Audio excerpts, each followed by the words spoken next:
सध्या चर्चा आहे ती म्हणजे पवार कुटुंबियांमध्ये जे फटाके फुटतात त्या संदर्भातली। कारण घरामध्येच आता वादविवाद वाढताना दिसतोय। श्रीनिवास पवार यांनी या संदर्भातलं जे वक्तव्य केलं त्यानंतर पवार कुटुंबियांमधला वाद चव्हाट्यावर आला। श्रीनिवास पवार हे आजपर्यंत कुठेही राजकीय क्षेत्रात दिसले नाहीत। काही दिवसांपूर्वी अजित पवारांनी आपलं कुटुंब आपल्या सोबत नसेल पण बारामतीची जनता हेच आपलं कुटुंब असल्याचं म्हटलं होतं। ते आता वास्तव असल्याचं सुनिश्चित झालंय।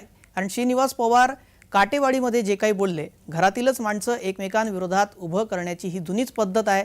सख्खा भाऊ विरोधात उभा केला तर आपण निवडणूक जिंकू शकतो असं वरिष्ठांना वाटत असेल तर हा त्यांच्या भ्रमाचा भोपळा आहे असं म्हणत कधीही फुटू शकतो हा भोपळा, अशी प्रतिक्रिया राष्ट्रवादी काँग्रेसचे प्रवक्ते अमोल मिटकरी यांनी दिली। आणि श्रीनिवास पवार यांनी जी टीका अजित पवारांवर केली ती टीकाही खोडून काढली। दरम्यान मिटकरी काय म्हणाले पाहूया।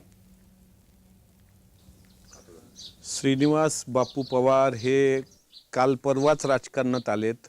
माझं म्हणणं आहे लोकशाहीमध्ये प्रत्येकाला निवडणूक लढवण्याचा अधिकार असतो।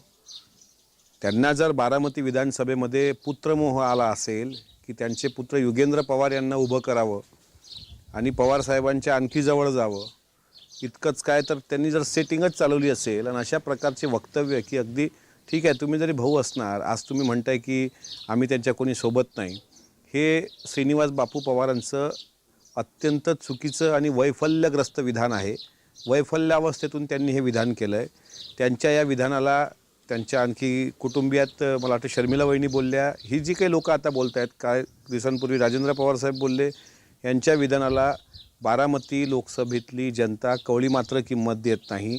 आम्ही पण देत नाही। अजितदादांनी काम केलं आहे, अजितदादांचं काम बोलतं आहे। आता मात्र अशा टप्प्यावर आलेले असताना जर तुम्ही अशा पद्धतीने बोलत असाल तर शिवतारेमध्ये आणि तुमच्यामध्ये फरक काय राहिला?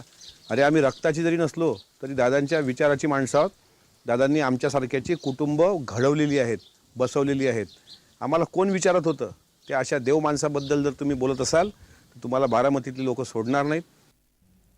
सख्खे भाऊ श्रीनिवास पवार यांनी अजित पवार यांच्या विरोधामध्ये भूमिका घेतल्याचे पाहायला मिळाले आहे। अजित पवार हा नालायक माणूस असल्याचं त्यांनी म्हटलं तर ते वयस्कर माणसाची किंमत करत नाही असं सुद्धा श्रीनिवास पवार बारामतीच्या काटेवाडीमध्ये बोलताना त्यांनी म्हटलंय।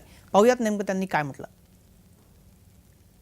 माझे काही मित्र पण म्हणाले की आता इथून पुढची दादांची वर्षे साहेबांची काही नाही।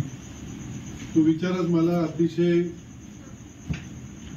वेदना देऊन गेला की आपण वयस्कर झालेल्या माणसाची किंमत करत नाही का, तर पुढची 10 वर्ष आपल्याला दुसऱ्या माणसाकडून लाभ मिळणार आहे। त्याच्यासारखा नालायक माणूस नाही असं माझं वैयक्तिक म्हणणं आहे।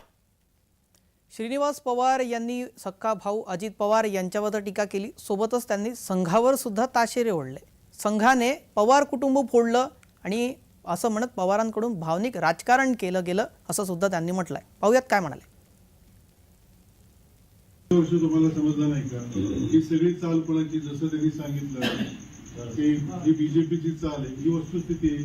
ही RSSची तेव्हापासूनची चाल होती की त्यांना शरद पवार हे नाव संपवायचं होतं। त्यांनी खूप प्रयत्न केला आणि तुम्ही जे कोणी वाचत असाल इतिहासाने पण हेच केलं। जेव्हा घरातला कोणी त्याच्यामध्ये फोडता येतो तेव्हाच ते घर संपतं, नाही तर घर एक असतं तर ते संपूच शकत नाही। दरम्यान श्रीनिवास पवार कोण आहेत ते सुद्धा पाहूयात। श्रीनिवास पवार हे अजित पवार यांचे मोठे बंधू आहेत। उद्योजक असून कृषी क्षेत्रात त्यांचे उद्योग आहेत। त्यांचा शरयू समूह अनेक कंपन्या चालवतो। व्यवसायाची सुरुवात ऑटोमोबाईल डीलर म्हणून केली। यशस्वी ऑटोमोबाईल डीलर्सपैकी एक म्हणून त्यांची ओळख आहे।